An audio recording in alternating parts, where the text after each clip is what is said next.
Every parent knows the pain of watching their child go hungry, but Martha Caldwell never imagined she'd be standing in a bakery, swallowing her pride to ask for expired cake just to see her little girl smile. In the small town of Hallow Ridge, Martha pushed open the bakery door with her 8-year-old daughter, Sarah. They hadn't eaten a proper meal in 3 days. The sweet smell of fresh bread filled the air as Martha approached the counter. "Do you have any expired cake for my daughter?" she whispered, her voice barely audible. Before the baker could answer, the door opened again. A tall man in a white hat walked in. This was Elias Boone, the wealthy cattle rancher who had left town 20 years ago after losing his own daughter. When Boone looked at little Sarah, he saw something that stopped him cold. She had the same blue eyes as his daughter, who had died of fever all those years ago. What happened next changed everything. What would you do if you had the power to hungry child and heal your own broken heart at the same time? Before we jump back in, tell us where you're tuning in from. And if this story touches you, make sure you're subscribed, because tomorrow I've saved something extra special for you. The worn leather journal sat heavy in Elias Boone's coat pocket as he stood frozen in the doorway of Miller's Bakery, watching the scene unfold before him. 20 years of running from grief had brought him full circle to this moment, face to face with a child whose cornflower blue eyes carried the same spark of innocence he'd lost forever on a fever-ravaged night in 1883. Hallow Ridge had withered since his departure. Like a flower denied water, the once thriving railroad town now bore the scars of economic hardship, peeling paint on storefronts, cracked sidewalks where weeds pushed through concrete, and the hollow look in people's eyes that spoke of dreams deferred too long. Main Street stretched before him like a testament to broken promises, each boarded window a reminder of prosperity that had packed up and moved on when the railroad chose a different route through the mountains. Henry Miller, the baker, stood behind his counter with flour-dusted hands and kind eyes that had witnessed too much sorrow in recent years. His wife Clara emerged from the kitchen, wiping her palms on a checkered apron that had seen better days but was clean and carefully mended. They were good people, the kind who gave their last loaf to a hungry neighbor and worried more about their community than their profit margins. Martha Caldwell clutched her daughter's hand with the fierce protection of a mother who had already lost too much. Her simple dress was clean, but showed the telltale signs of careful repair patches sewn with precise stitches, a hem let down to accommodate years of wear. At 28, she carried herself with the quiet dignity of someone who had learned to bear burdens without complaint. But her eyes held shadows that spoke of nights spent worried and sleepless. Her late husband, Thomas, had been a good man, a carpenter, who built sturdy homes and believed in honest work for honest pay. The lung fever that took him left Martha with medical bills that consumed their modest savings and a daughter to raise on seamstress wages that barely covered rent. She'd sold everything of value except her wedding ring and her mother's china, keeping those sacred relics as anchors to better times. Little Sarah possessed that particular brand of resilience found in children, who matured too quickly but somehow retained their wonder. Her faded blue ribbon, a gift from her father before his passing, held back honey-colored hair that caught the morning sunlight streaming through the bakery windows. Despite the hunger gnawing at her small stomach, she gazed at the displays of bread and pastries with curiosity rather than desperate longing, trusting in her mother's promise that everything would somehow work out. The bakery itself served as Hallow Ridge's unofficial heart, where news traveled faster than the morning coffee, and Clara Miller dispensed advice along with her cinnamon rolls. The wooden floors creaked familiar songs beneath the feet of customers who had walked these planks for decades, and the glass cases reflected countless stories of community. Celebration birthday cakes for children who had since grown and moved away. Wedding cakes for couples who had weathered life's storms together, but prosperity had abandoned Hallow Ridge like a faithless lover. When the Denver and Rio Grande Railroad chose the northern route through, Silverton, instead of pushing through their mountain pass, the town's future derailed along with their economic dreams. The silver mine played out 6 months later, and one by one, families packed their belongings and chased opportunity elsewhere. Those who remained were bound by stubborn love for the land, family obligations, or simply the lack of means to start over somewhere new. They formed a tight community born of shared hardship, where neighbors knew each other's struggles and victories with intimate familiarity.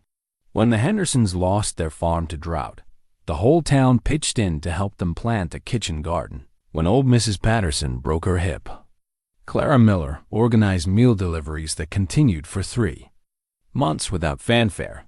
Elias Boone had once been their golden son, the ambitious young man who'd partnered with railroad investors to bring prosperity to his hometown.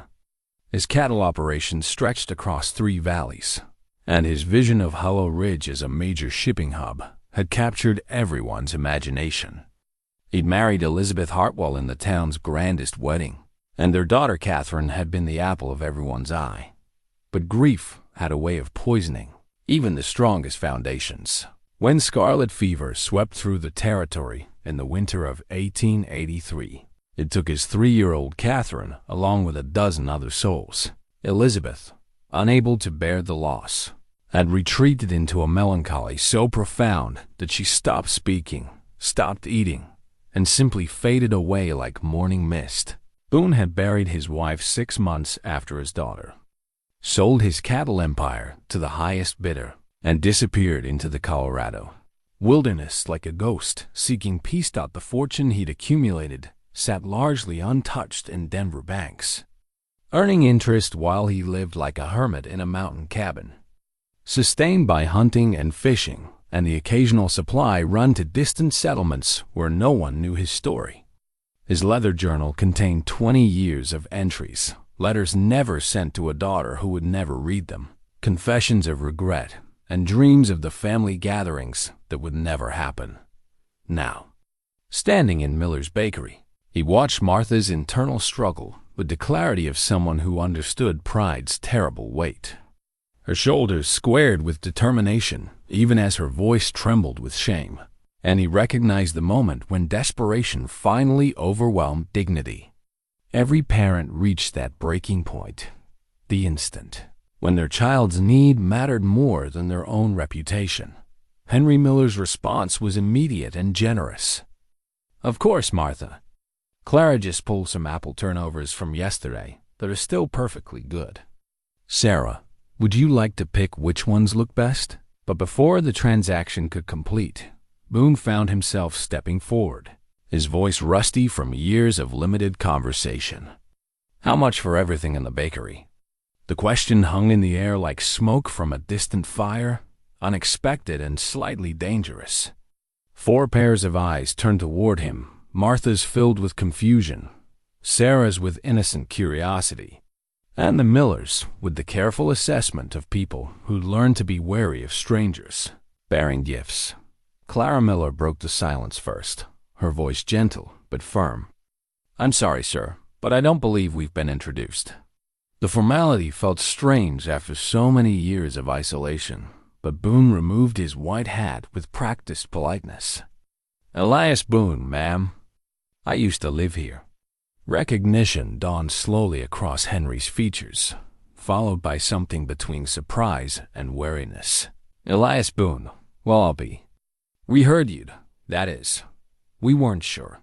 I've been away," Boone said simply, his eyes drifting back to Sarah, who was studying him with the open assessment of childhood. "But I'm back now, and I'd like to know what it would cost to buy your entire inventory for the day."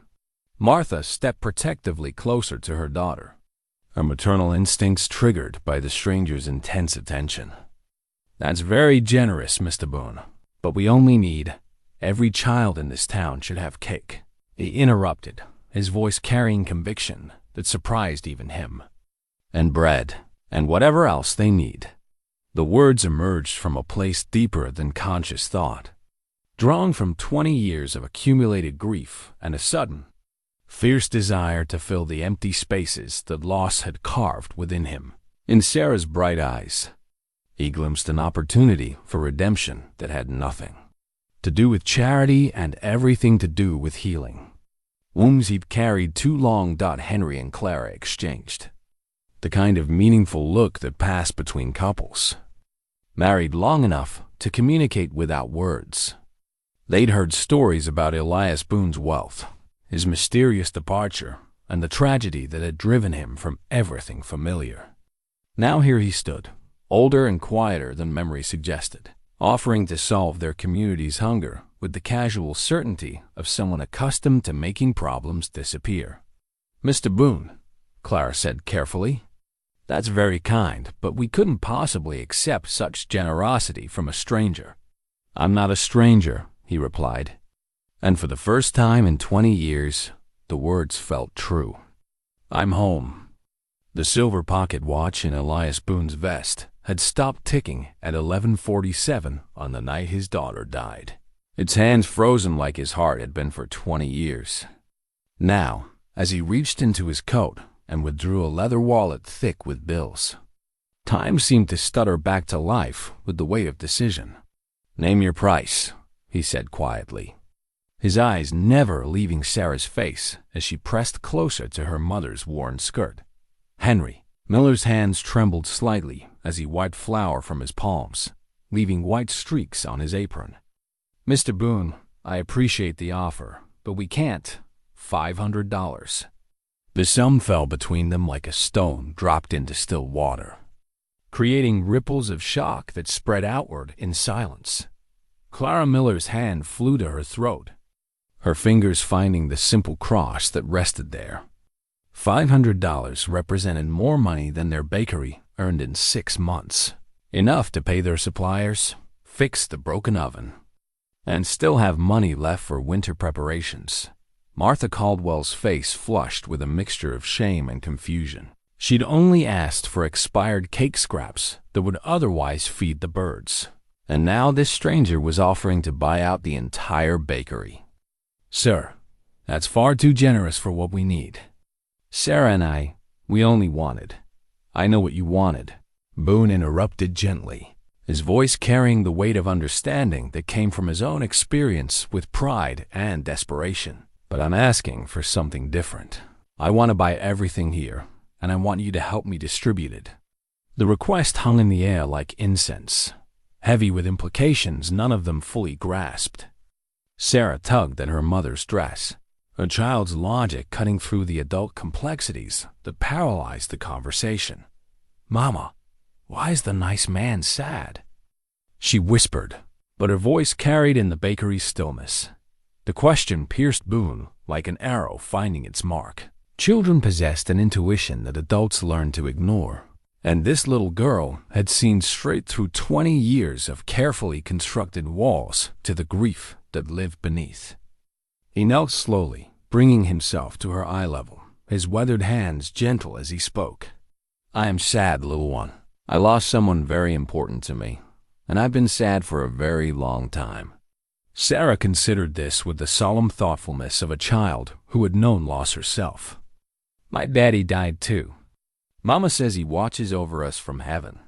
The words hit Boone with unexpected force, confirming what he'd suspected about Martha's circumstances and Sarah's resilience. Here was a child who understood grief, but hadn't been crushed by it, who still believed in protection and love despite experiencing abandonment through death. "I'm sure he does," Boone managed, his voice rougher than intended. "And I think he'd want to make sure you always have enough to eat." Martha's protective instincts warred with her practical need as she watched this stranger connect with her daughter. Something in his manner, the careful way he spoke to Sarah, the genuine sorrow in his eyes suggested depths of character that wealth alone couldn't explain. Henry Miller cleared his throat, business instincts finally overriding his shock. "Mr. Boone, if you're serious about this offer, we'd need to discuss terms. The bakery inventory, the day's production. I'm serious." Boone stood, withdrawing his wallet and counting out bills with practiced efficiency. $500 for today's inventory, distributed free to any family that needs it. And I want to establish an account enough to ensure no child in this town goes hungry." The money appeared on the counter like physical proof of impossible dreams. Clara Miller touched one of the bills with trembling fingers, as if testing whether it might disappear like smoke. "Why?" Martha asked, the word emerging as barely more than breath. "Why would you do this for people you don't even know?" Boone's hand moved unconsciously to his vest pocket, where the stopped watch rested against his heart. The answer lay in 20 years of accumulated regret, and nights spent staring at mountain stars and wondering what his life might have been if he'd chosen healing over hiding. "Because I can," he said simply. "Because this is where I belong, and because that little girl has my daughter's eyes." The admission fell between them like a confession, raw and honest in a way that stripped pretense from the moment. Martha understood then that this wasn't charity or whim.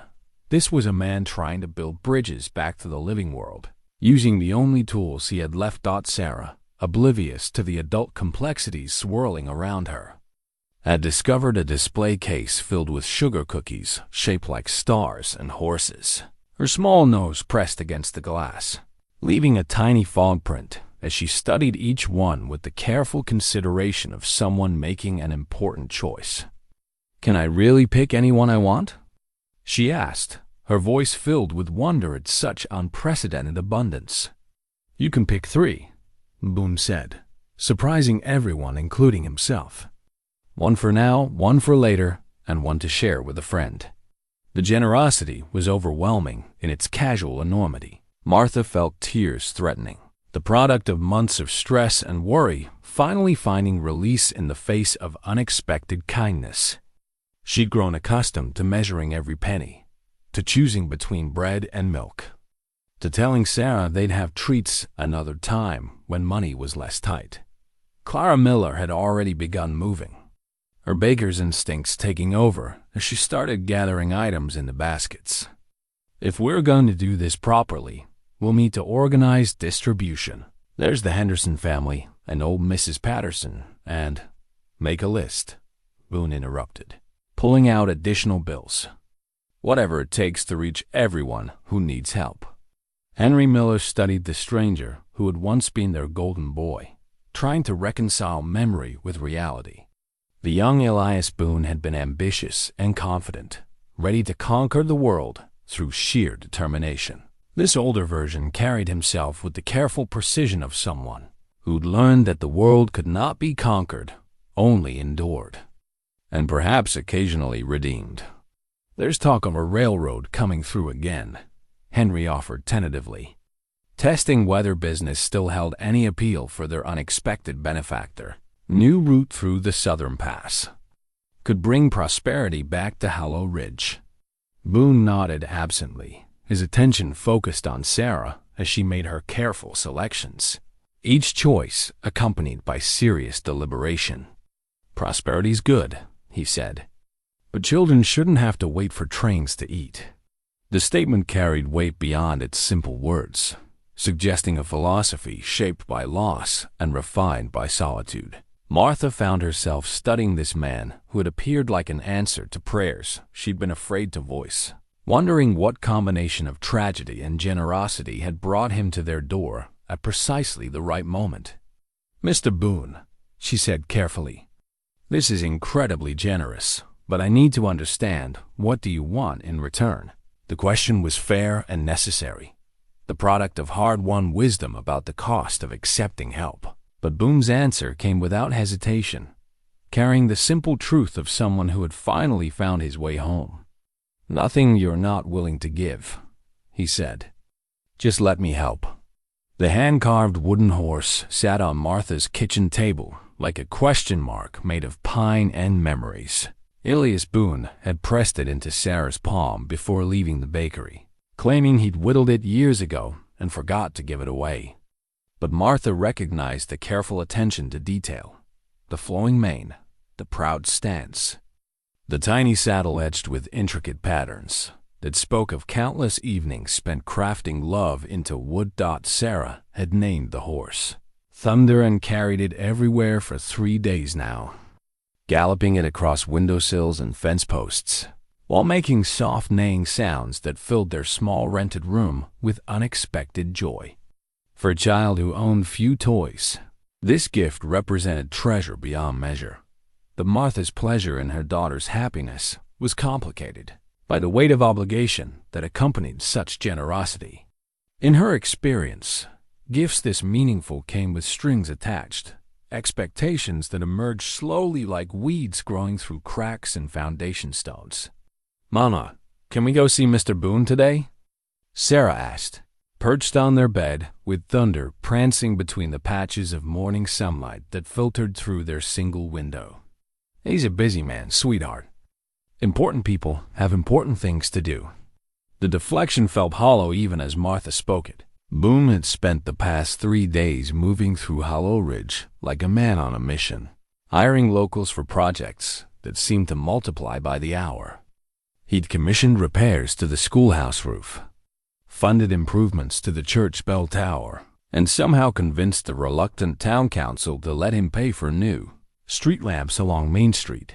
Word spread quickly in small towns, especially when that word involved mysterious strangers dispensing money like seed corn. By evening of the first day, half the town knew about the bakery incident. By the second day, everyone had theories about Boone's motivations, ranging from guilt over his long absence to preparation for some elaborate business scheme. Martha had listened to the speculation with growing unease during her afternoon seamstress work at Mrs. Patterson's boarding house, where local women gathered to mend clothes and share gossip with equal enthusiasm. "Mark my words," declared Widow Spencer, her needle flashing through a torn seam with practiced efficiency. "No man throws money around like that without wanting something in return. My late husband always said generosity without explanation is manipulation with patience." Mrs. Patterson, ever diplomatic, offered a gentler perspective while adjusting her wire-rimmed spectacles. "Perhaps he's simply trying to make amends for leaving us when times got hard. Some folks carry guilt differently than others." "Guilt, maybe," allowed Judith Henderson, whose family had received 2 loaves of fresh bread and a jar of preserves courtesy of Boone's bakery arrangement. "But what kind of man disappears for 20 years and thinks he can just buy his way back into people's hearts?" The question lodged in Martha's mind like a splinter. She'd seen genuine pain in Boone's eyes when he looked at Sarah, recognized the careful way he spoke to her daughter as someone unaccustomed to children but desperate not to cause harm. Yet wisdom earned through hardship warned against trusting appearances, especially when those appearances came wrapped in $100 bills.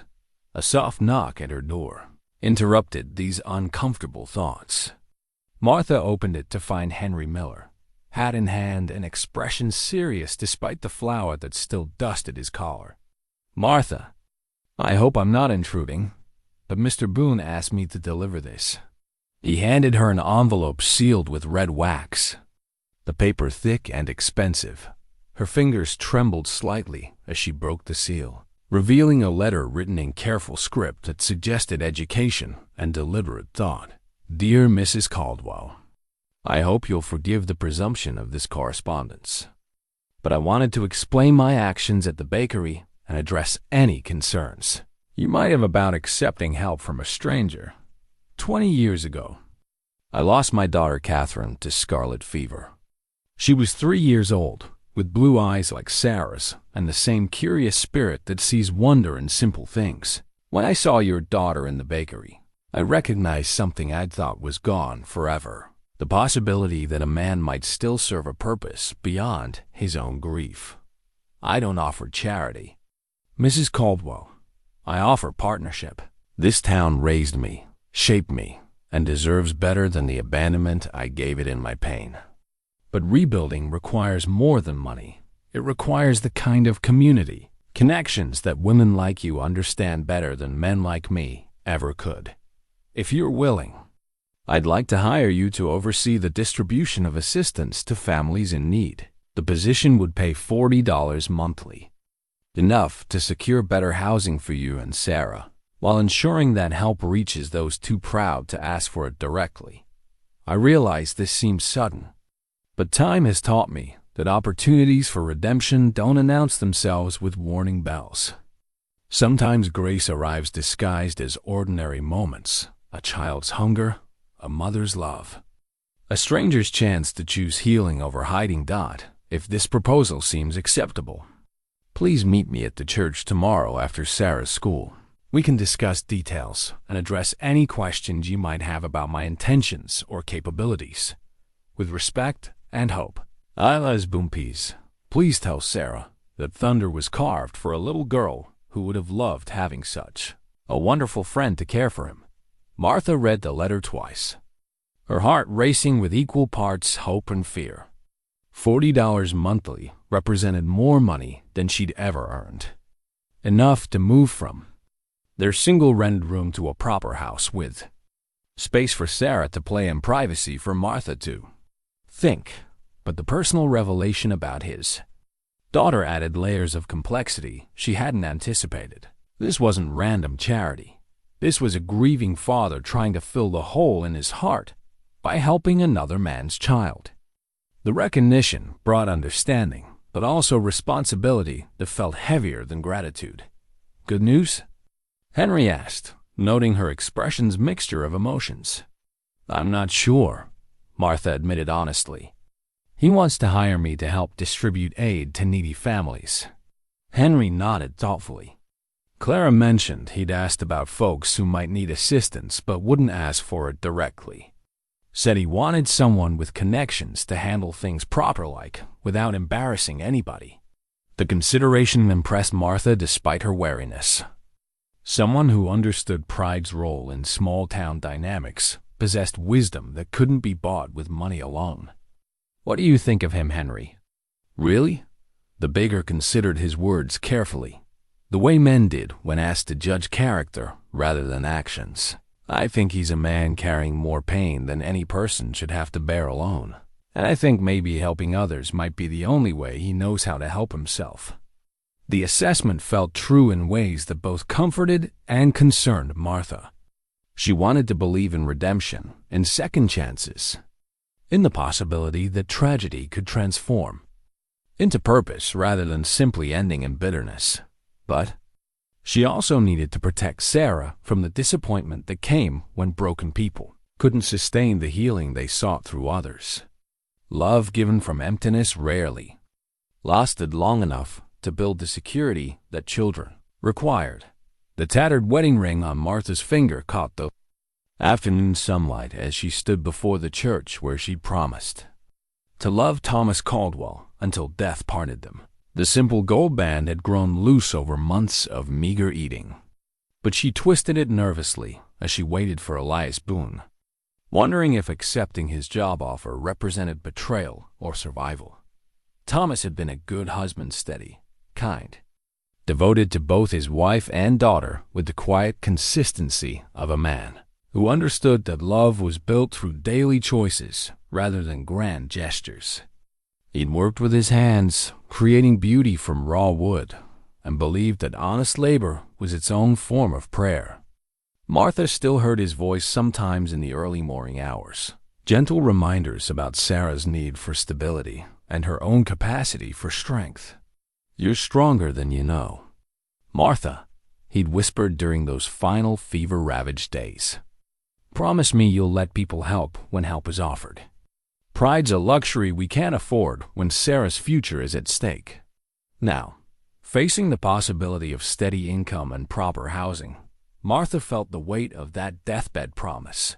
Thomas had known that his passing would leave them vulnerable, dependent on community kindness and Martha's limited skills for survival.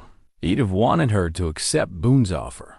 She knew this with certainty that felt like conversation across the veil between worlds. Sarah emerged from the schoolhouse, across the street, her honey-colored hair catching light as she skipped down the steps with thunder clutched in one small fist. School had become the brightest part of her day since Mrs. Henderson started supplementing lessons with stories and songs that made learning feel like play rather than obligation. "Mama," Sarah called, her voice bright with excitement. "Mrs. Henderson says Mr. Boone fixed the roof so we won't get rained on anymore when storms come through." The genuine joy in her daughter's voice made Martha's decision easier. Sarah deserves stability, education, and the kind of childhood that wasn't shadowed by constant worry about rent and food. If Boone's offer provided those things, then Martha's pride was indeed a luxury they couldn't afford. Boone appeared around the church corner precisely on time, his punctuality suggesting military discipline, or simply the courtesy of someone who understood that other people's time held value.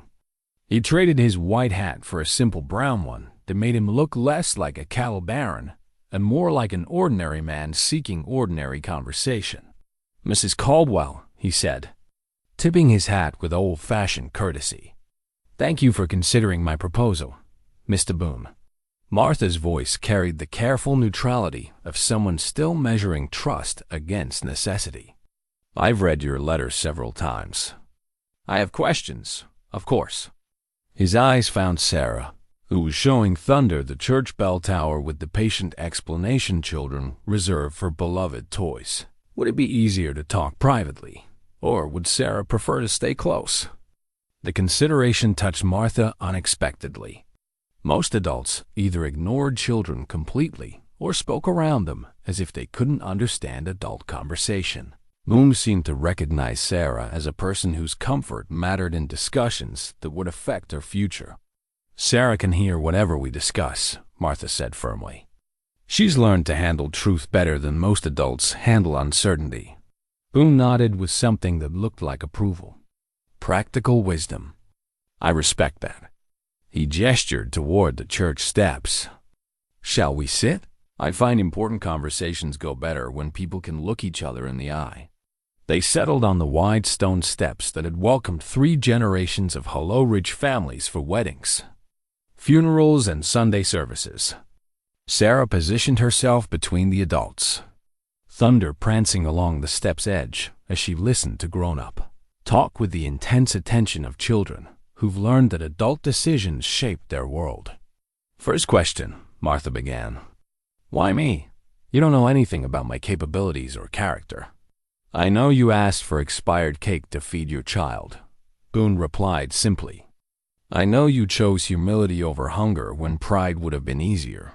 That tells me everything I need to know about your character." The answer deflected rather than satisfied, but Martha appreciated its honesty. "Second question. What exactly would this job require?" Boone withdrew a folded paper from his coat, a list written in the same careful script as his letter. "I've identified 17 families in various stages of need. Some require assistance with food, others with housing repairs, medical expenses, or children's clothing. Your job would be assessing those needs discreetly and coordinating help in ways that preserve dignity." Martha scanned the list, recognizing every name and understanding immediately why discretion mattered. The Henderson family would accept help for their children, but refuse personal assistance. Mrs. Patterson needed medical care, but would never admit she couldn't afford the doctor. Each family required different approaches to receiving aid without losing face. "This is thoughtful work," she admitted. "But $40 monthly seems excessive for organizing charity." "It's not charity," Boone corrected gently. "It's community investment. And the salary reflects the job's true complexity. You'd be rebuilding the social connections that make a town worth saving." Sarah had been listening with the focused attention of children who understood that important things were being decided. Now she looked up at Boone with eyes that held both trust and curiosity. "Mr. Boone, are you going to be Sarah's new papa?" she asked with the directness that made adults uncomfortable and conversations honest. The question hung between them like smoke from a distant fire, unexpected and slightly dangerous. Martha felt heat rise in her cheeks as she prepared to explain that jobs and marriages were entirely different things. But Boone answered with the same careful honesty he'd shown throughout their conversation. "I'd be honored to be your friend, Sarah. As for anything else, that would be up to your mama, and it would happen slowly." with lots of talking and thinking first. The response satisfied Sarah while acknowledging Martha's autonomy in ways that impressed her despite her embarrassment. Here was a man who understood that relationships built properly required time and consent from all parties involved. "Third question," Martha said, pushing past the moment's awkwardness. "What happens if this arrangement doesn't work out? If the town doesn't accept your help, or if you decide to leave again?" Boone was quiet for a long moment, his eyes distant as he considered futures that might unfold. When he spoke, his words carried the weight of promises shaped by loss and tested by solitude. "I'm not leaving again. Mrs. Caldwell, I've spent 20 years running from home, and I'm too old and too tired to start over somewhere else. Whatever happens here, happens. But it happens with me staying put." The commitment felt solid in ways that surprised Martha. This wasn't the temporary enthusiasm of someone seeking quick redemption. This was the deliberate choice of someone who tried isolation and found it wanting. The faded photograph in Elias Boone's leather journal showed his late wife, Elizabeth, holding 3-year-old Catherine on a spring morning that might have been yesterday or a lifetime ago.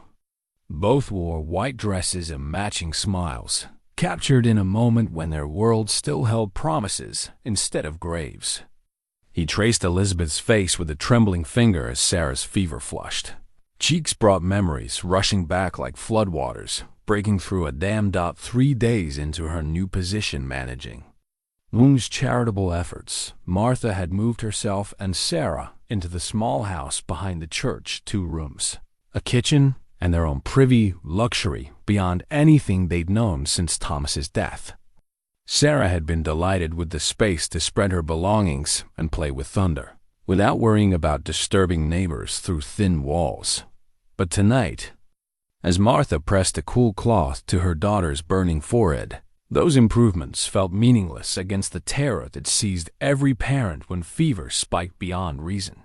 Sarah's temperature had climbed steadily since afternoon, her small body shaking with chills despite the blankets Martha had piled around her. "Mama," Sarah whispered, her voice thick with congestion. "My throat hurts." The complaint sent ice through Martha's veins. Throat pain, fever, and the red rash beginning to appear on Sarah's neck. She'd heard these symptoms described before in hushed conversations among women who lived through scarlet fever epidemics, the disease that had swept through the territory 20 years ago, taking children like autumn leaves stripped by wind. "I know, sweetheart. Just rest." Martha tried to keep panic from her voice, but her hand shook as she adjusted the cloth. She needed help, needed medicine, needed Dr. Morrison from 3 towns over, because Hallow Ridge's elderly physician had died 2 winters past.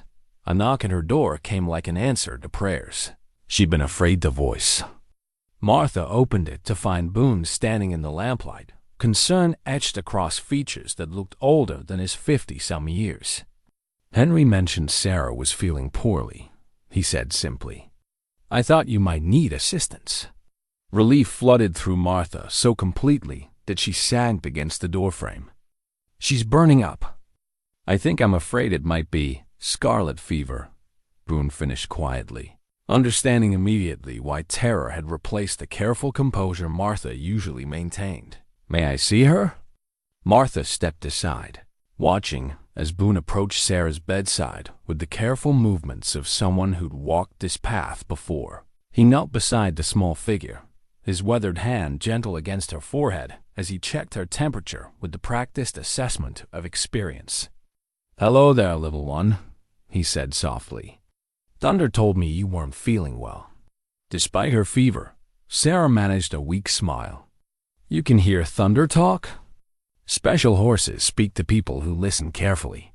Boone's voice carried warmth that pushed back against the room's shadows. "He's worried about you." The conversation seemed to ease something in Sarah's labored breathing.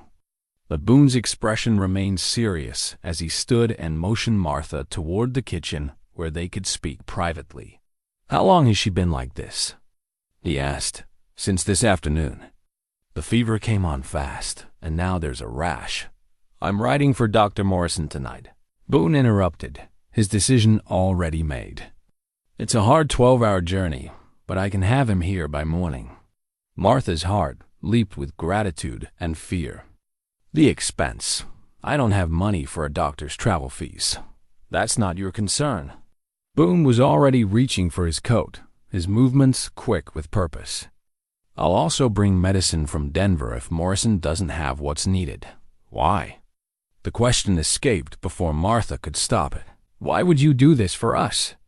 Boone paused in the doorway, his hand resting on the frame as memories played across his features like shadows from firelight.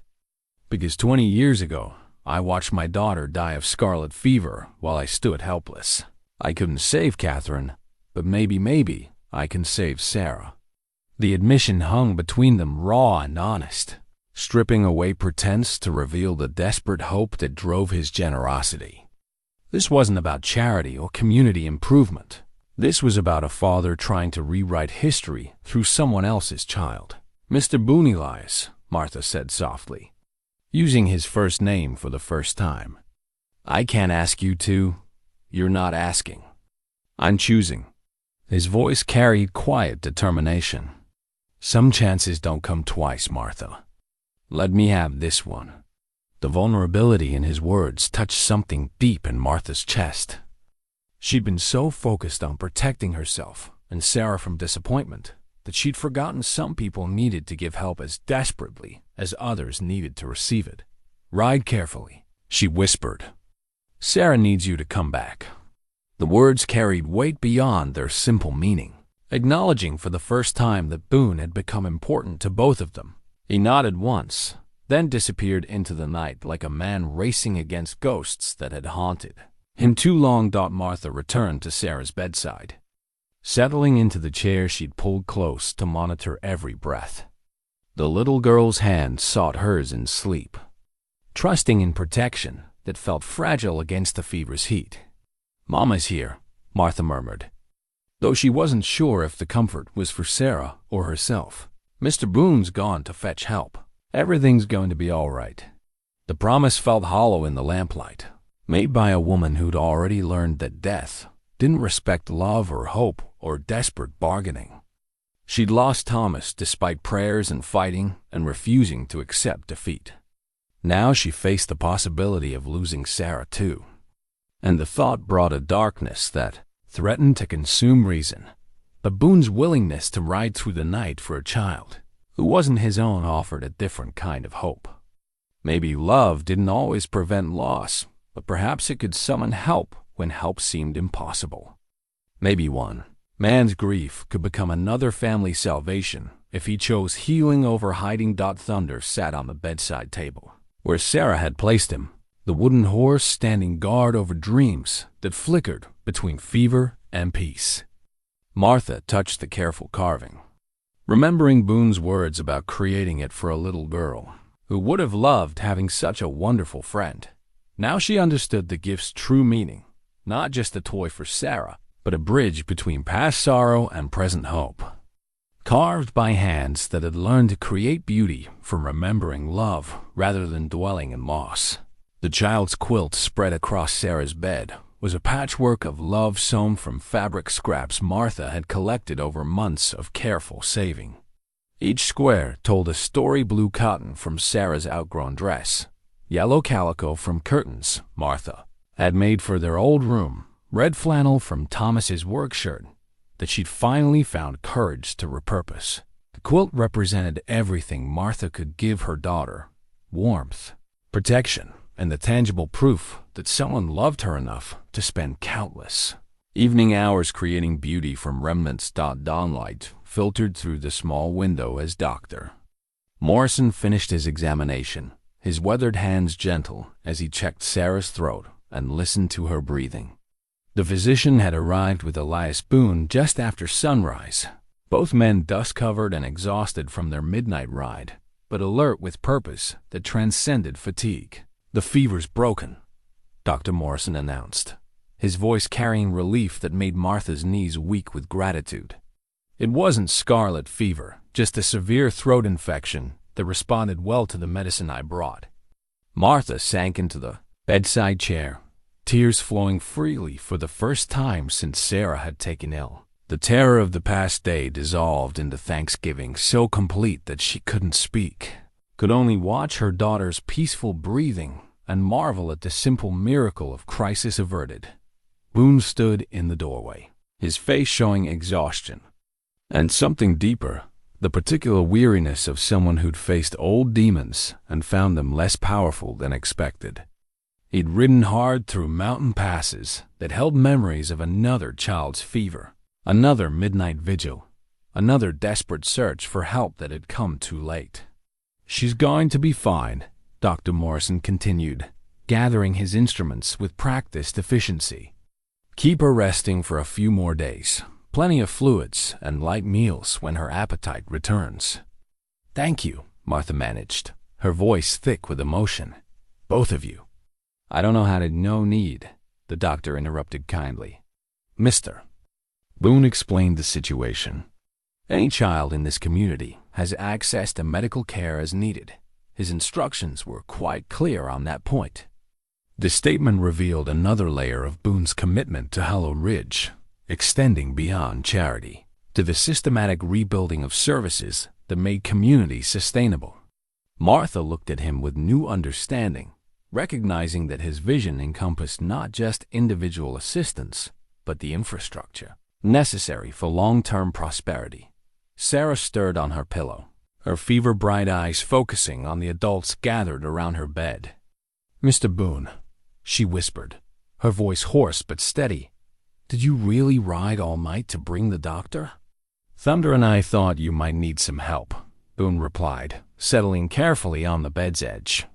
He was quite insistent about it. The gentle fiction brought a weak smile to Sarah's face, and Martha felt her heart expand with affection for this man, who understood how to comfort children without diminishing their intelligence.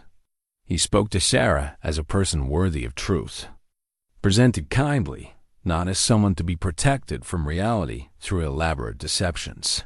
"I was scared," Sarah admitted with the honesty children showed when weakness made pretense impossible. "I thought I might die like Daddy did." The confession pierced Martha's heart, revealing fears her daughter had carried silently rather than adding to her mother's burdens.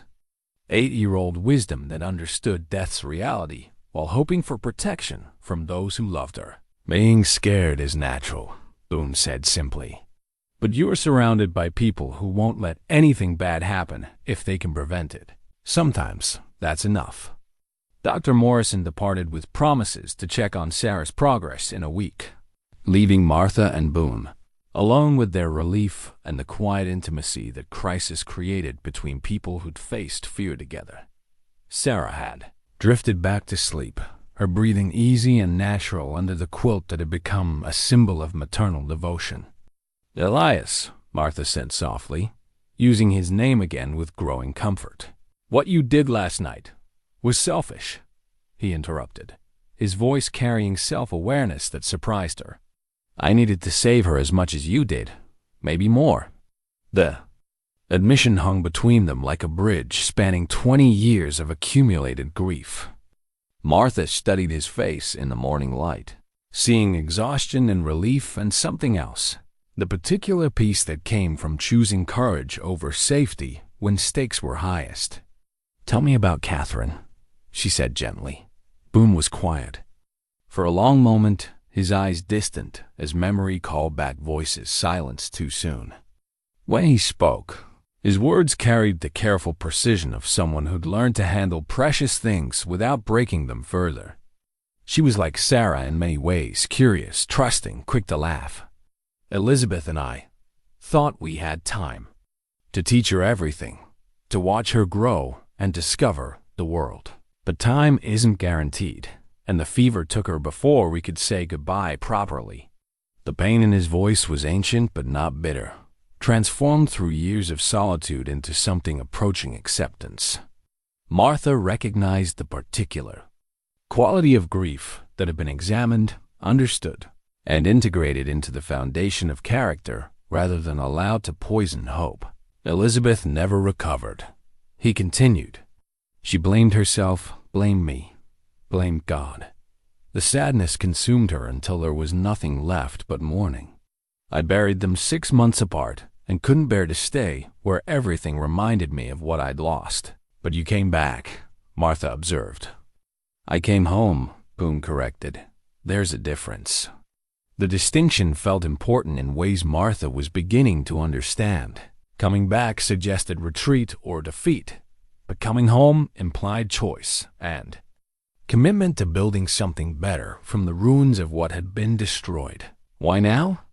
She asked. Boone considered the question while watching Sarah sleep, her small hand curled around Thunder in unconscious trust. Because I finally learned that running from grief doesn't heal it, only transforms it into regret. And because some chances for redemption don't announce themselves clearly. They arrive disguised as ordinary moments, like a child's hunger or a mother's love or a stranger's opportunity to choose connection over isolation. The words resonated with Martha's own understanding of how life offered second chances through unexpected doorways. She had been so focused on protecting herself and Sarah from disappointment that she'd almost missed recognizing grace when it appeared wearing work clothes and carrying ancient sorrow transformed into present generosity. The legal documents spread across Mayor Thompson's desk like autumn leaves yellowed property deeds, loan agreements, and foreclosure notices that told the hidden story of Hallow Ridge's survival over the past 2 decades. Each paper bore the same signature in careful script: Elias Boone, with dates stretching back to his mysterious disappearance and continuing through years when the town believed he'd abandoned them forever.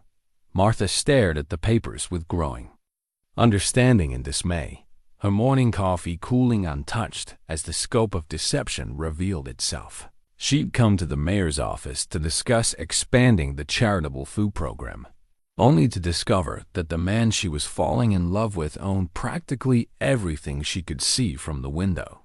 I don't understand, she said quietly, though. Understanding was exactly what was dawning with uncomfortable clarity. These show Mr. Boone holding mortgages on damn near every business and half the homes in town, Mayor Thompson finished grimly. His weathered face showed the strain of keeping secrets that had grown heavier with each passing year. Been that way since 1885, when the bank failed and folks couldn't make their payments. The revelation hit Martha like cold water, washing away the warmth of trust she'd been building toward Boone. You mean he's been the landlord this entire time? While people struggled and went hungry, Now hold on, Thompson interrupted, raising a gnarled hand. It ain't what you're thinking. When the bank collapsed, Boone could have foreclosed on every property, taken ownership of the whole town legal-like. Instead, he's been paying taxes, maintaining buildings, and letting folks stay without collecting rent. The explanation should have brought comfort, but Martha felt only the sting of betrayal by omission. How many conversations had they shared about the town's struggles, about families losing their homes, about the desperate need for economic stability? All while he held the power to solve every problem with a stroke of his pen, but chose instead to let her believe in his spontaneous generosity. Does he plan to foreclose now? She asked, her voice carefully controlled despite the turmoil in her chest. Thompson shook his head slowly. Says he wants to deed everything back to the original owners, free and clear. That's why he asked me to prepare these papers transfer documents to return property to folks who've been living on his charity without knowing it.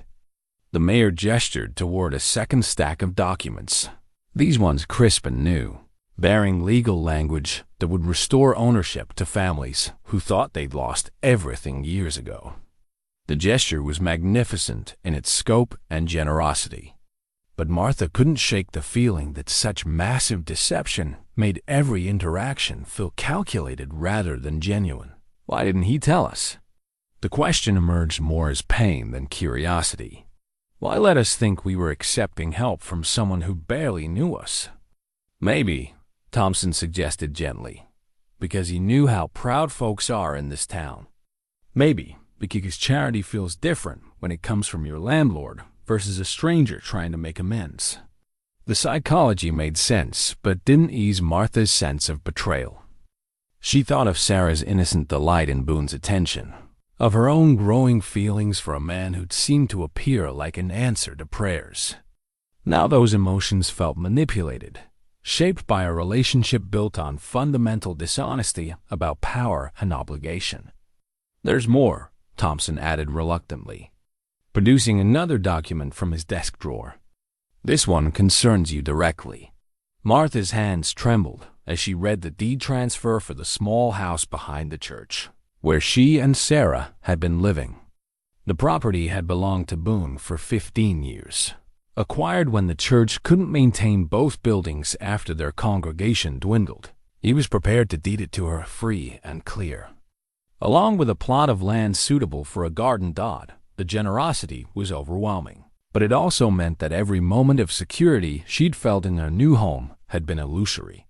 She'd been living in his house, taking his money, falling in love with her landlord while believing herself to be an independent woman, accepting help from an equal.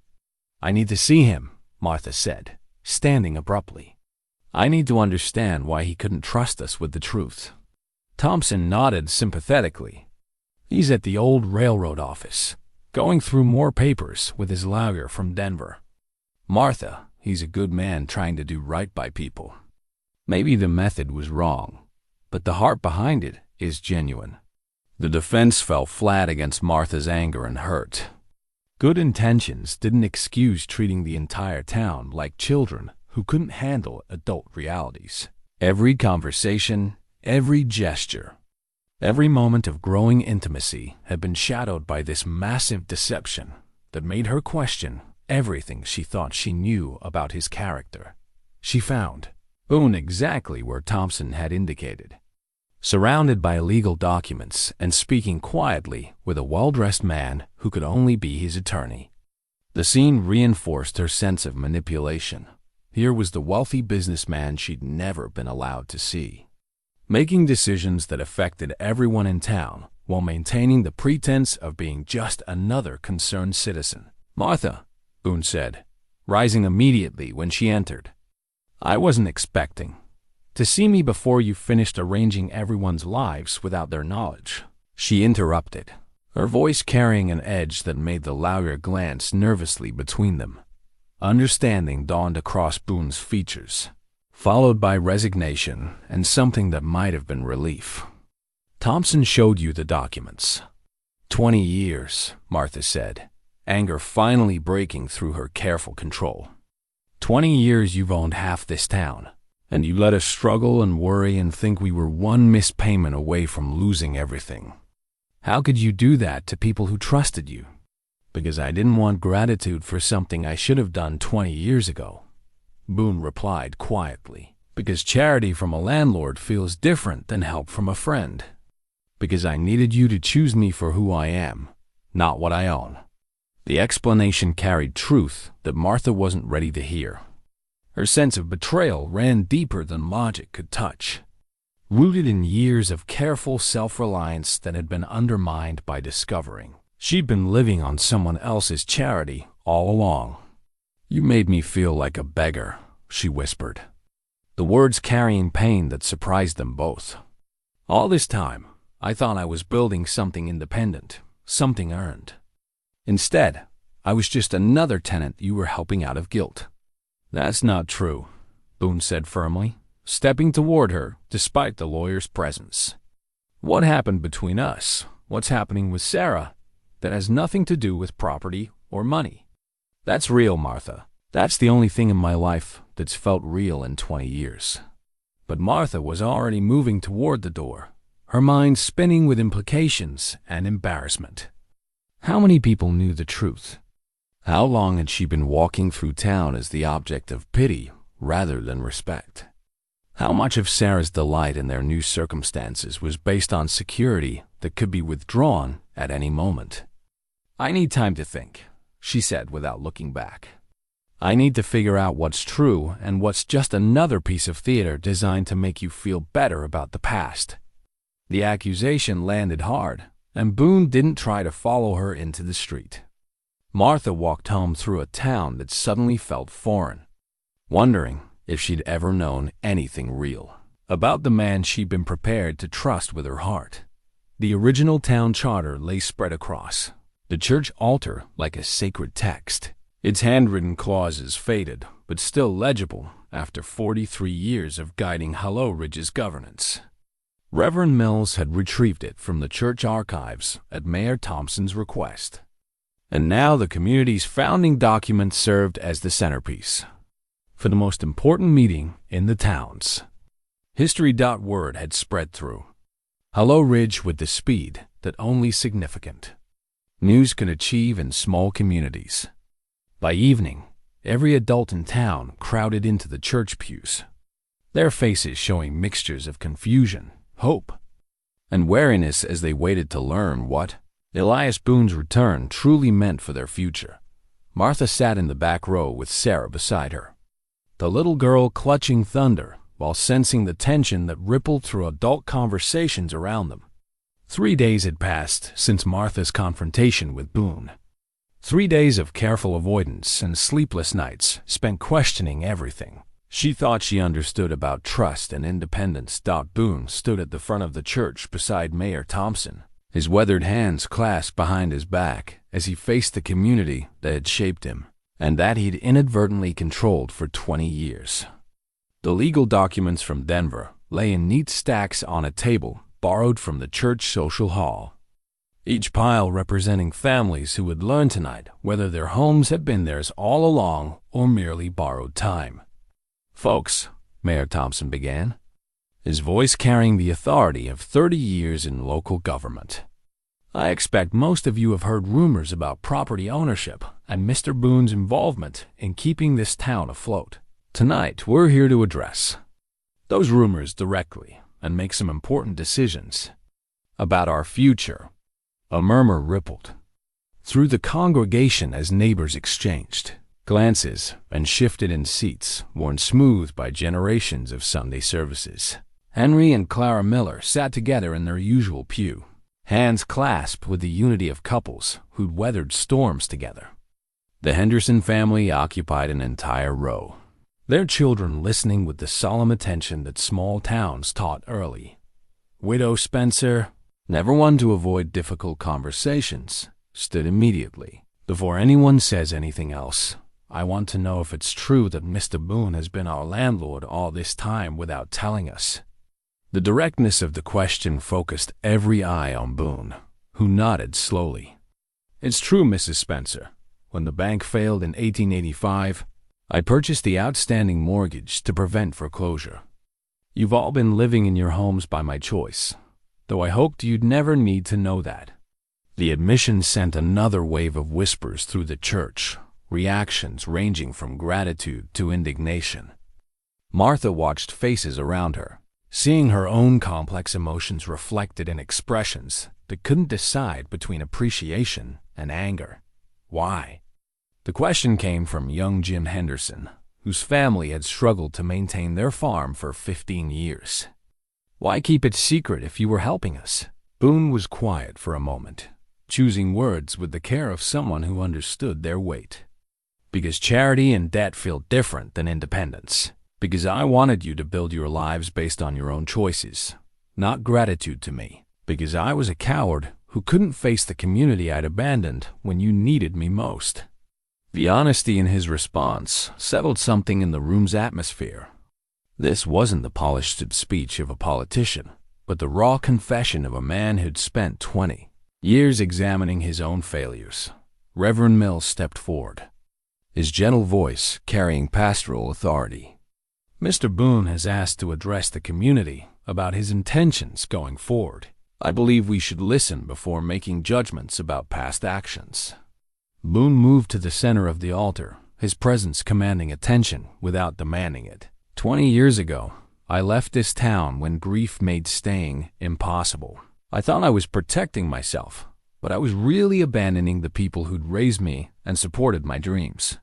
His eyes found Martha in the back row, holding her gaze briefly before continuing. I've spent those years learning that running from responsibility doesn't heal pain. It just transforms it into regret. I came back to make amends, but I've discovered something more important. I came back to come home. The distinction resonated through the church with quiet power, the difference between retreat and return becoming clear in ways that touched hearts. Accustomed to understanding life's deeper meanings, tonight, I'm offering to deed every piece of property back to its original owners, free and clear.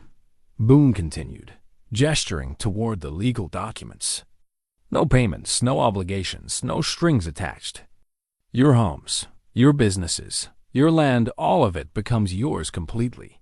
The magnitude of the offer created silence so profound that Sarah's whispered question to her mother carried clearly through the church. "Mama, does this mean we get to keep our house?" The child's innocent hope broke something in the room's tension, reminding everyone that these decisions affected more than pride or principle. They determined children's futures and family security. But before anyone could respond to the offer, the church door opened with a bang that made everyone turn. 3 men in expensive suits entered without invitation, their presence immediately shifting the room's energy from hopeful to wary. "Excuse the interruption," said the tallest of the strangers, his voice carrying the confidence of someone accustomed to being obeyed. "I'm James Hardwell, representing the Colorado Mountain Railroad Company. I understand you're having discussions about property ownership." Mayor Thompson stood slowly, his face showing the wariness of small-town officials who'd learned to distrust outsiders bearing corporate credentials. "This is a private community meeting, Mr. Hartwell, unless you have business here." "Oh, we have business," Hartwell interrupted smoothly. "Specifically, we're here to make an offer for the entire township. The railroad is prepared to purchase all properties in Hallow Ridge for development purposes." The announcement hit the gathering like a physical blow, suddenly reframing every discussion about ownership and independence. If Boone deeded the properties back to residents, they'd have the right to sell to the railroad. If he retained ownership, he could make that decision himself. "What kind of development?" Henry Miller asked, his baker's instincts recognizing threats to community stability. "A modern depot and supply center," Hartwell replied with practiced enthusiasm. "Jobs for some of your people, compensation for all property owners, and integration into the growing railroad network. Progress, gentlemen and ladies." The future. Martha felt cold certainty settle in her chest as she understood the implications. Railroad development would transform Hallow Ridge from a community into a company town, displacing families to make room for industry and destroying the connections that made small-town life meaningful. Sarah tugged at her mother's sleeve, confusion clear in her young voice. "Mama, what does that mean for Thunder and me?" The question crystallized everything at stake, not just property or money, but the kind of community where children could grow up surrounded by people who knew their names and cared about their futures.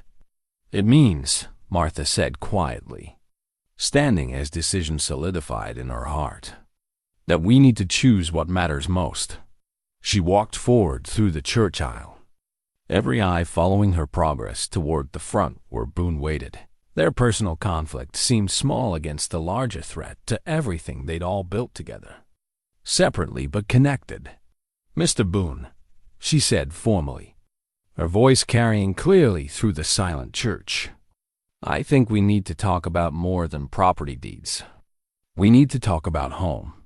The words acknowledged both their personal relationship and the larger community question, bridging individual hearts and collective future in ways that would determine not just who owned what, but what kind of place Hallow Ridge would become. Behind her, the railroad representatives waited with barely concealed impatience, while around her, neighbors held their breath for decisions that would echo through generations of children not yet born. The voting box sat on the altar like a sacred vessel, its worn wooden surface bearing scratches from 40 years of democratic decisions that had shaped Hallow Ridge's destiny. Mayor Thompson had retrieved it from the town hall specifically for this moment, understanding that some choices required the solemn ritual of formal democracy rather than the casual consensus of ordinary meetings.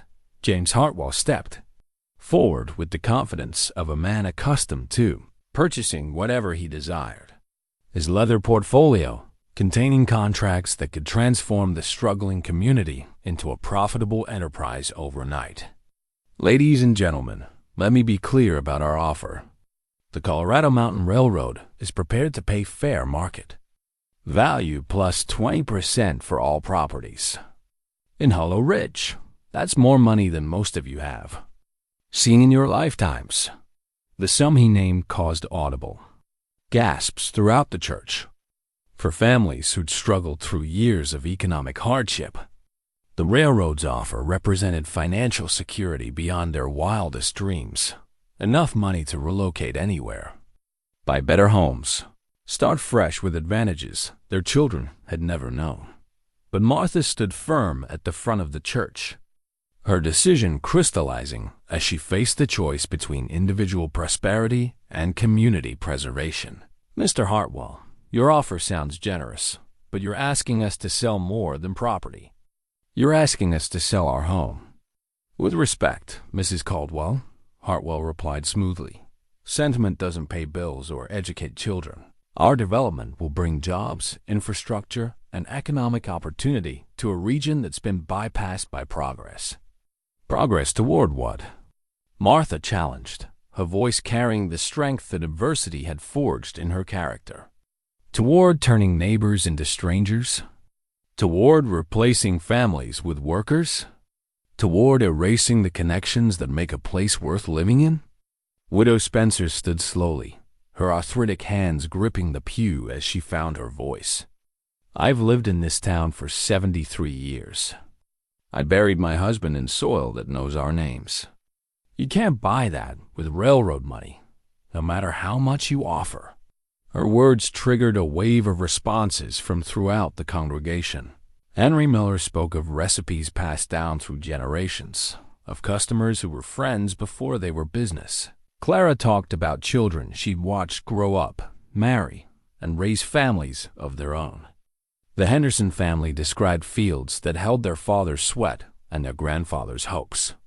But other voices emerged too. Practical concerns from people who understood that sentiment couldn't repair roofs or buy medicine. Young Jim Henderson's wife spoke of opportunities for their children that small-town life couldn't provide. Others mentioned the struggle of maintaining community when economic reality drove families away one by one. We're dying slowly anyway, said Tom Parker, whose general store barely turned profit anymore. At least the railroad offers dignified exit instead of gradual abandonment. The division created visible tension in the church. Families looking at each other with new understanding of how differently they viewed their shared circumstances. Some saw heritage worth preserving. Others saw limitations worth escaping. Elias Boone had remained silent through the debate, watching faces that reflected his own internal struggle between honoring the past and embracing change. Now he stepped forward, his voice carrying quiet authority earned through years of examining difficult choices. Mr. Hartwell, you're offering to buy property, but you can't purchase what really matters here. You can't buy the way Mrs. Spencer checks on sick neighbors. You can't buy the way Henry Miller extends credit when families struggle. You can't buy the way children grow up, knowing they're surrounded by people who love them. Hartwell's smile remained professional, but grew strained. Mr. Boone, with respect, nostalgia doesn't create jobs or build futures. The railroad offers concrete benefits, steady employment, modern conveniences, connection to larger markets. And the cost? Boone asked quietly. Progress always requires sacrifice, Hartwell replied with practiced ease. Sometimes communities must change to survive. Sometimes, Boone agreed, but not always, and not necessarily in ways that destroy what made them worth saving in the first place.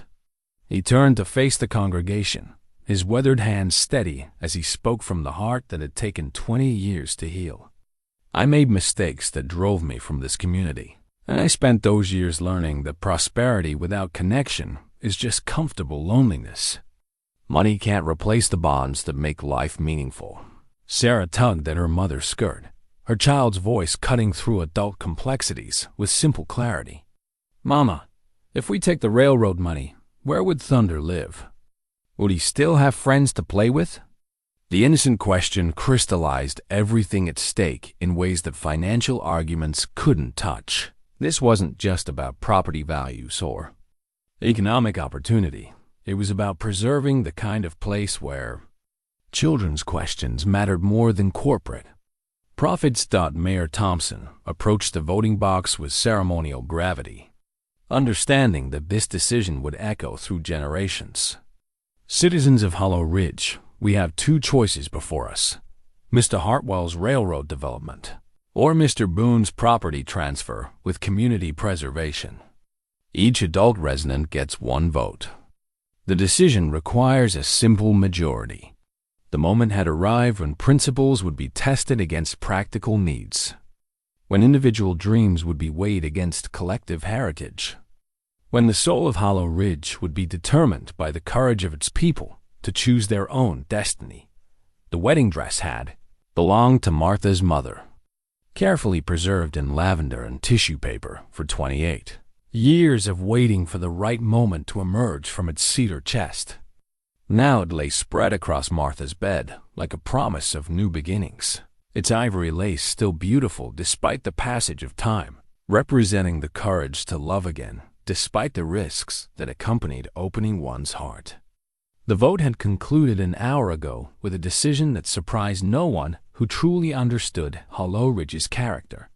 27 votes for community preservation, 8 for railroad development, a clear mandate for maintaining the connections. That made their town worth saving despite the financial sacrifice such choice required. James Hartwell had departed with professional disappointment, his contracts unsigned, and his corporate vision of progress rejected by people who understood that some things couldn't be purchased. But his parting words carried ominous weight.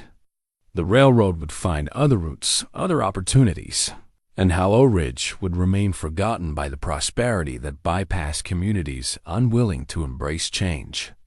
The warning had sobered even the celebration, reminding everyone that choosing heritage over money meant accepting continued struggle in a world that rewarded different values. But as neighbors had embraced and children had cheered, the decision felt right in ways that transcended practical concerns. Now Martha faced a different kind of choice. As she studied her mother's dress and contemplated the proposal Elias Boone had whispered during the community celebration, he'd asked her to marry him with the same quiet certainty that had driven his decision to return home, offering partnership rather than rescue, companionship rather than charity. "Mama," Sarah said from the doorway, thunder prancing in her small hands, "are you going to wear Grandmama's dress to marry Mr. Boone?" The directness of the question made Martha smile despite her nervousness. Sarah had listened to the adults, careful conversations, and reached conclusions with the clarity that children brought to complicated situations. "Would you like me to?" Martha asked, settling on the bed beside her daughter. "I think Daddy would want you to be happy," Sarah replied with 8-year-old wisdom that sometimes surpassed adult understanding. "And Mr. Boone makes you smile the way you used to smile before Daddy got sick." The observation touched Martha's heart with its accuracy and generosity. Thomas would indeed want her happiness, would want Sarah to grow up with a father figure who understood the value of family bonds and community connections. A gentle knock interrupted their conversation, and Martha opened the door to find Boone standing on her porch with his hat in his hands and uncertainty in his eyes. Despite the community's acceptance of his property transfer and their rejection of the railroad offer, personal forgiveness remained a separate question that required individual resolution. "Martha," he said quietly, "I know I hurt you with my deception. I know trust, once broken, takes time to rebuild. But I'd like the chance to try, if you're willing." She studied his face in the evening light, seeing weariness and hope, and the particular vulnerability of someone who'd learned that love required risk, despite the possibility of loss. The anger she'd carried for days had transformed into understanding during the community meeting, watching him choose their town's welfare over easier options. "Elias," she said, using his name with growing comfort, "I've been thinking about trust and what it means. You kept the truth about property ownership from us, but you never lied about your feelings or your commitment to making things right." "Those feelings are real," he assured her, stepping closer with careful hope. "Whatever happens between us, that won't change." Sarah appeared at Martha's side. Thunder clutched against her chest as she studied the adults with serious attention. "Mr. Boone, if you marry Mama, will you teach me to carve horses like Thunder?" The question brought a smile to Boone's weathered features, the first genuine happiness Martha had seen from him since their confrontation. "I'd be honored to teach you anything you'd like to learn, little one. And will you love Mama the way Daddy did?"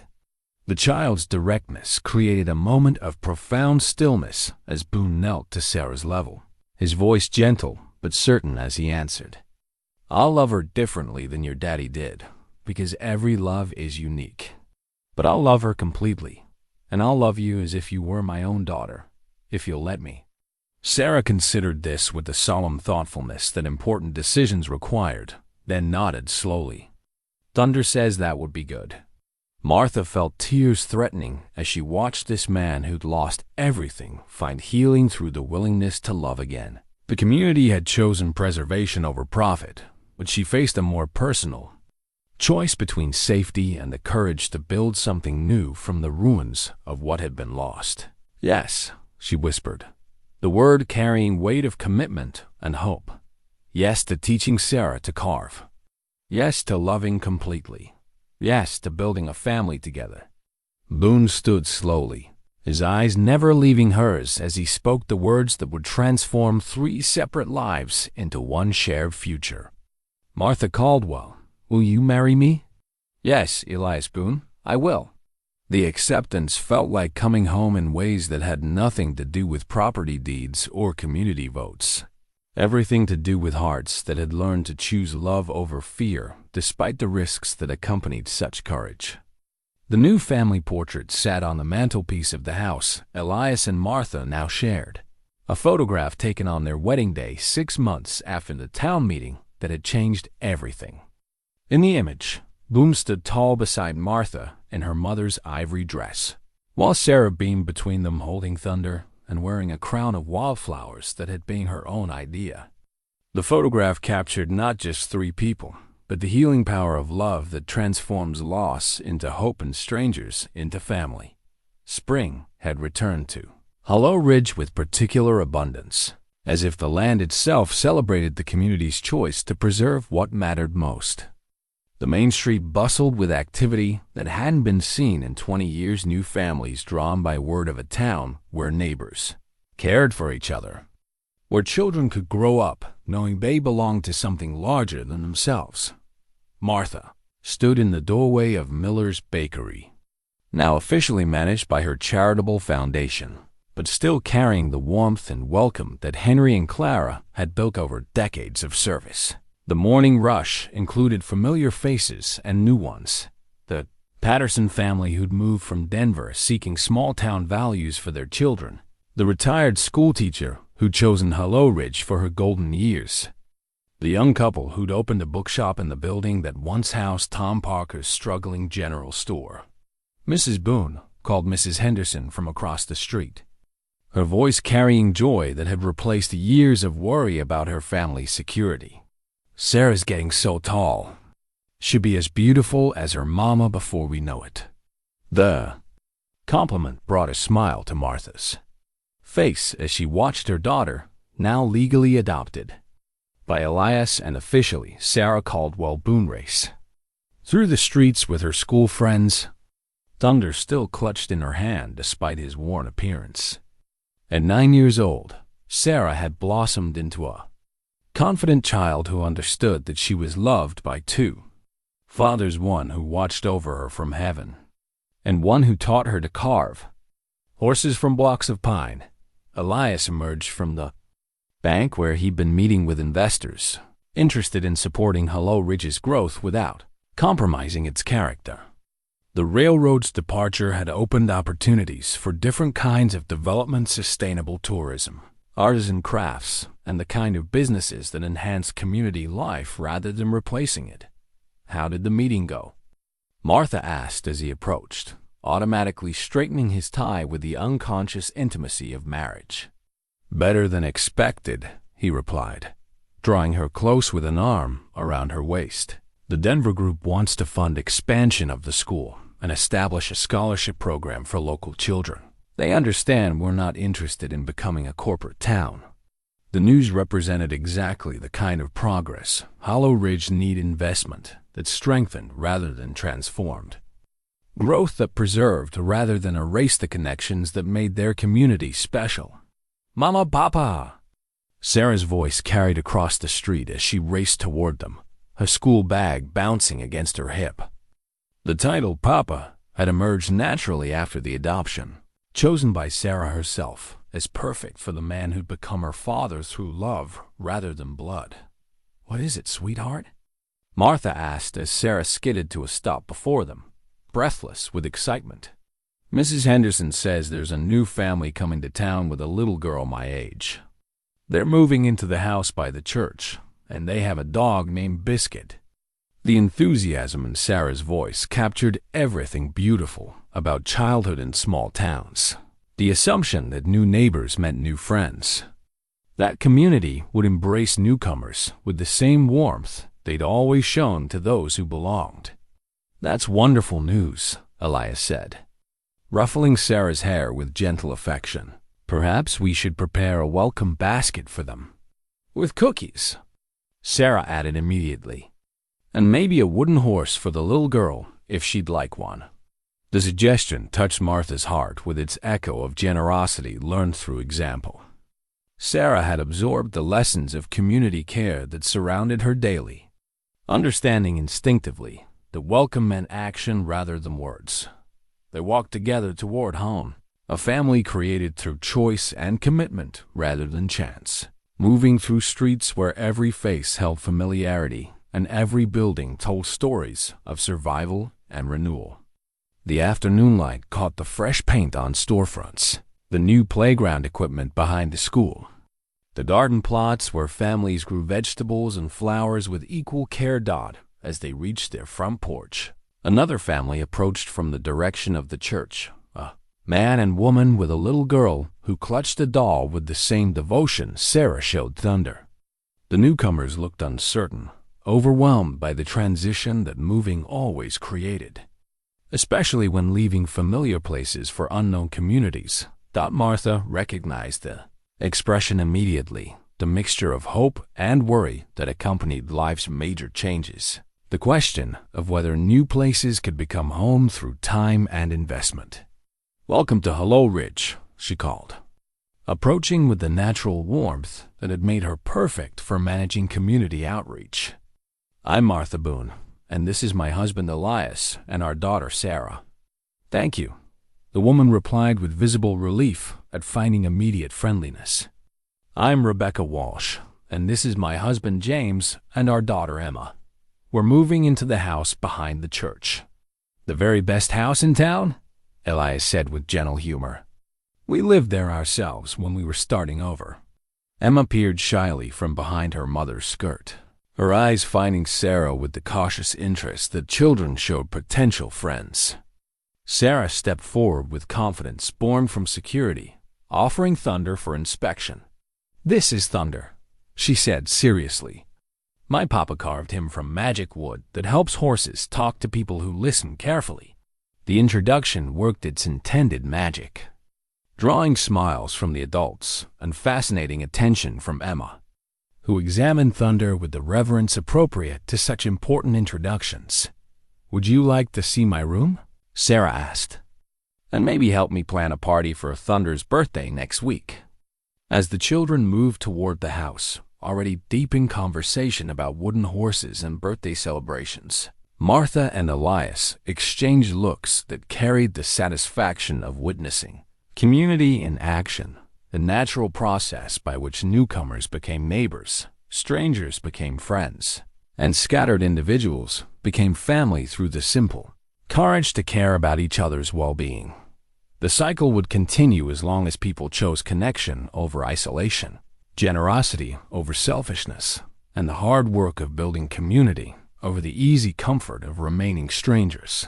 In Hallow Ridge, that choice had been made, not just by 3 people who'd found love through loss, but by everyone who understood that home was something created daily through countless small acts of kindness and acceptance.